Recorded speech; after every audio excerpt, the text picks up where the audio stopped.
Flight Birds, proudly sponsored by Trobe Financial. My name is Kelsey. Hi, Kelsey. Hi. And I would like to start today by acknowledging the Camaragal people, who are the first carers of this land. And for tens of thousands of years, First Nations people have understood the connection between both the land and its wildlife. Here at Taronga, we feel very proud to learn from First Nations people today. And really, it doesn't matter where you're from or where you live, every day we have those opportunities to make connections to birds that are all around us. And all we have to do is start by looking up. Because while we look up those birds, they definitely look down and they're searching for their own opportunity for a nice big feed. And an emu egg like this, it could be the ultimate prize for Australia's third largest hawk, the black-breasted buzzard. Worry, that was really close. Nice close encounter for you all. This here is Waru, and he does have some powerful feet and a nice powerful beak as well, but it is not enough to get into the thick shell of an emu egg. But luckily, he does have the perfect tool for the job.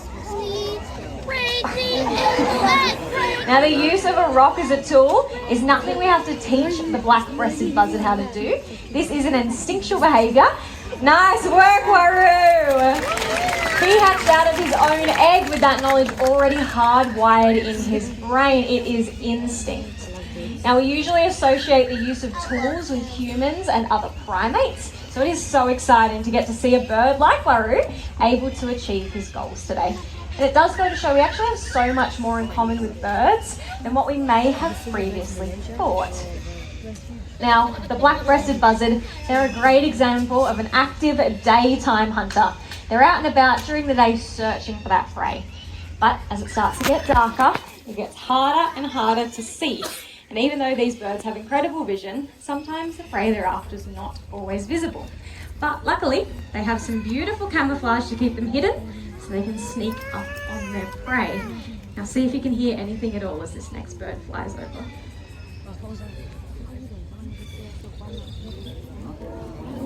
Wow, what's that? If you're anything like me, you might sometimes get the feeling you're being watched. Owls, they are everywhere. And while you don't always see them, they can most definitely see you. Out in the country and right here in the city as well.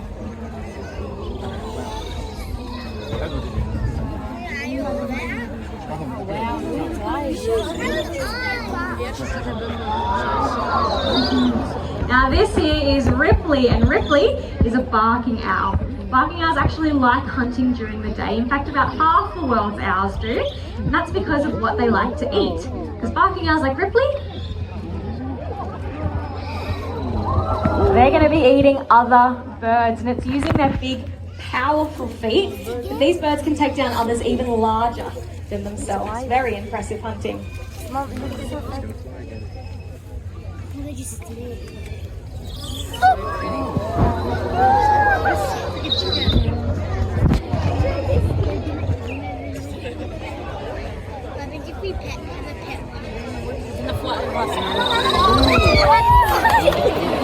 Nice and close.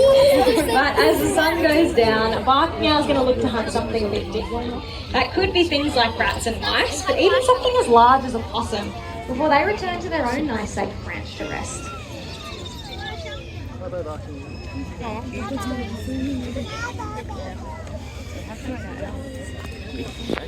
Now we are very lucky that both day and night we have owls like Ripley out there doing so much good for us. They take down introduced pests, so things like rats and mice. Now these pests cause big problems to our native wildlife because they're out there taking eggs and young birds right from the nest. So it's great to have owls out there to restore just a little bit of our natural balance. Now, we don't usually talk about it, but we actually used to have a really bad rat problem here at Taronga. And at times, those rats were so bad, they were absolutely everywhere. But very fortunately for us, when our owls moved in, all of the rats that we saw, they completely moved out. And we're very happy to say that the rat problem, it's well and truly in the past, and it's definitely behind us now. You know, they were so bad, they were right here in the theatre a lot as well, up and down the seats, underneath them, in handbags. I know, it was pretty crazy, huh? Yeah. Do you remember it? It was a long time ago, so it takes a bit of time to remember. They were absolutely everywhere, guys, but fortunately that problem is behind us now. It's all okay. Yeah, behind us, like in the past. Yeah. I know, isn't it exciting? Owls are number one. I can see lots of this. Ripley does a great job, don't you think? Yeah. You know, a single owl they can be eating around behind me. Yeah, like in the past, guys. There's nothing behind me. It's all okay. A single owl they can be eating around 1,000 rats and mice in about a year. And it's estimated that a pair with chicks of their own can be catching up to 3,000 or more. So it's safe to say that family of owls, they really are some of the best neighbours we could ever hope for.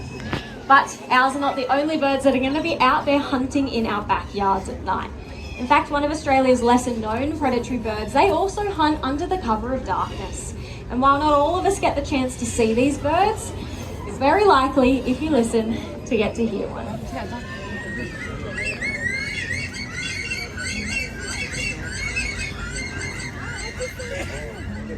Now that incredible call is that of the bush stone curlew.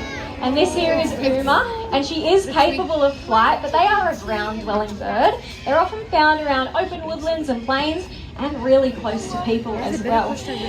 If you see these birds, you're probably going to see them standing really incredibly still or laying quite flat to the ground, and this helps them camouflage in plain sight, which is really helpful if the things hunting you are using their eyesight, so things like our birds of prey, but not always as helpful for those using their sense of smell, so things like domestic dogs and cats, but also feral foxes as well.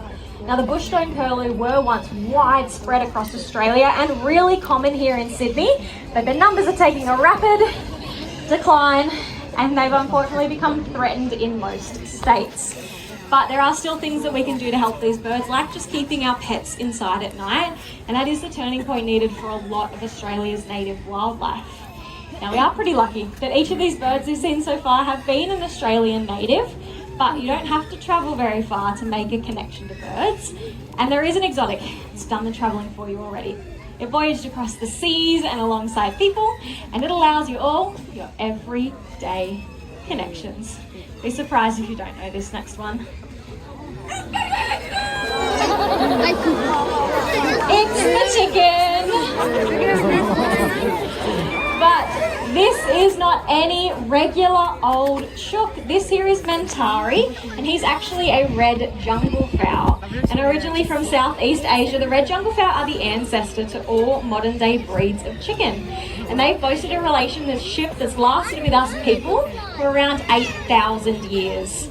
And in that incredibly long time, both red jungle fowl and modern day chickens have become part of our religions and rituals, customs and cultures, and even a little bit of our everyday language too. Because you could be like Mentari, you're out there and you're ruling your own roost. Or maybe you're a bit more of a mother hen whose chicks are looking to fly the coop. Or perhaps you're that kind of person that puts all of your eggs into one basket. No matter how you relate to birds, chickens are such a great show of how you don't have to travel very far to make the connections to birds already in our backyards. And actually around the world, chickens now outnumber people by about 6 to 1. So for every one of us, there are around 6 chickens out there. We rely on them so heavily for their egg and their meat production. These birds are our most common livestock species. That's a global estimate of almost 50 billion chickens. Incredible, huh? Now, when I'm thinking of everyday connections in Australia, it's not always chickens that we're thinking about. We don't have any native species here, but we do have about 800 different types of bird. Just over 50 of these are the parrots. Gives Australia a great nickname, the land of the parrots. So for many of us already, all we have to do is take those steps into our own backyards. We can start to experience the beauty of birds, and it truly is all around us. Wow! That's my favorite bird. You're gonna get that. We're gonna get that.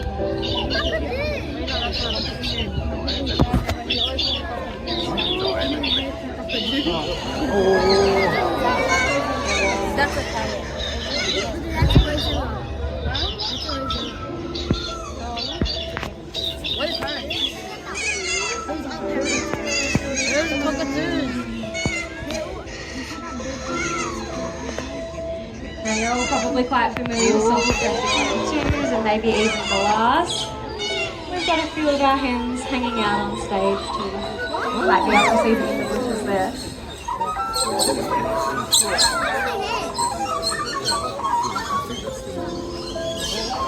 Imagine it being able to fly. Oh, look, that's Kookaburra. That's how we're meant to be there. Oh, yeah. Oh, but that Kookaburra's not even meant to be there.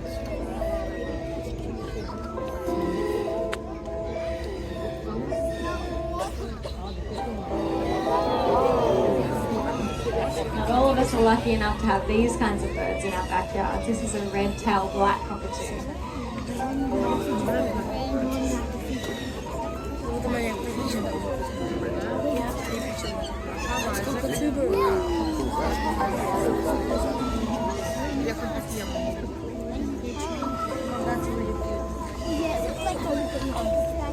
As we expand our towns and our cities, we make so many changes to the landscape.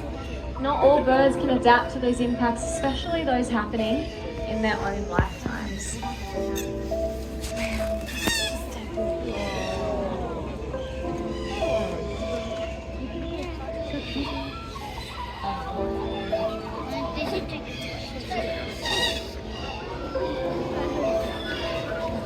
Many birds, like Girigiri, the red-tailed black cockatoo, they rely really heavily on tree hollows. Tree hollows are places where birds nest and lay their eggs, so they rest at night. And ultimately, it's where you start to see birds thriving. He was sitting on his hand in her hand. Now, Girigiri, his name, it means very red, which is incredibly fitting for a red-tailed black cockatoo like him. But they aren't a species that we find locally here in Sydney. But we're still home to so many other plant and animal species. Here at Taronga, we are proud to be a sanctuary, not just for the wildlife in our care, but for all of our people and for our local wildlife as well. Because in a way, Taronga is habitat. And to help us demonstrate a bit of habitat, we have some volunteers that we picked out earlier. They're going to help us talk habitat for our next red-tailed black cockatoos. But this is Wattle and Monotoka. You're going to notice they look a little different from Girigiri. These are females, so they have little yellow dots over their head and back, and the tail is kind of like a bright somerset.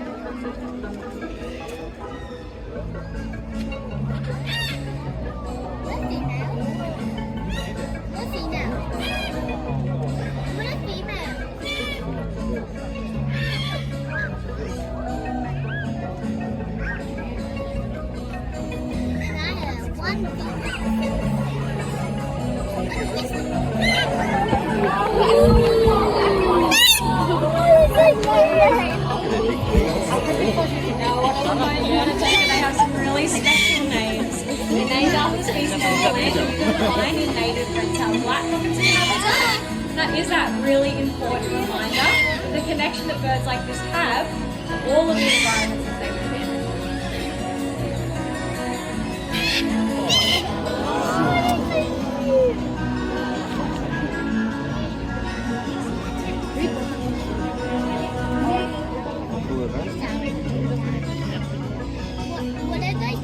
Now, when we think of cockatoos, we do know they are pretty messy or destructive eaters, but they play a really important role while they eat, and that's seed dispersal. They help trees to grow and allow their ecosystems to flourish.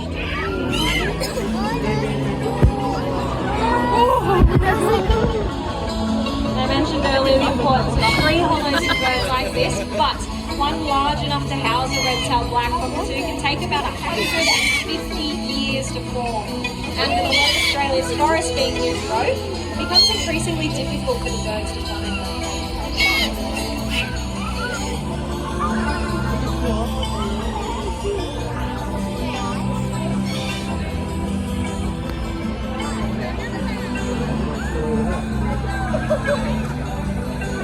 Now, if you don't happen to have that old hollow in your backyard, that's okay. There's other things we can do in the meantime. One of those options could be something like installing a nest box. There's an example on the speaker pole below Julia. And if you scan the QR code there, you're going to find the plans of how to source one and install one. And they're also available for purchase at our gift shop as well on the way out today.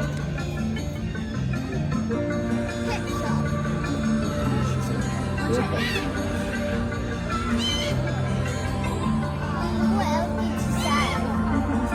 how about a big thank you to our 2 volunteers today?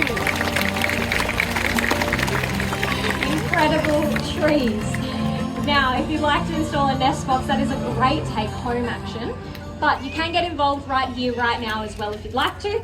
Come down at the end and help us out with a donation. This box was installed over 15 years ago now, and since then, you've helped us raise over $800,000 just in this one spot alone. And all of that money goes to Taronga's conservation efforts. And the bird we pay special focus to is the Regent Honeyeater pictured on the front. They're a native bird that did number in the tens of thousands, but there are now estimated to be less than 300 of them left in the wild. So every year Taronga's breeding and releasing these birds, as well as going out to plant thousands of native trees, which is actually how we got our start with our sponsor, the Trobe. So if you'd like to come down and make a donation, that would be incredible. If you donate $5 or more, we have a series of pins, like the one I'm wearing, so that we can start to say thank you back. Because it's with your support that you're Thank you all so much for joining us at Free Flight Birds today. Enjoy the rest of your day.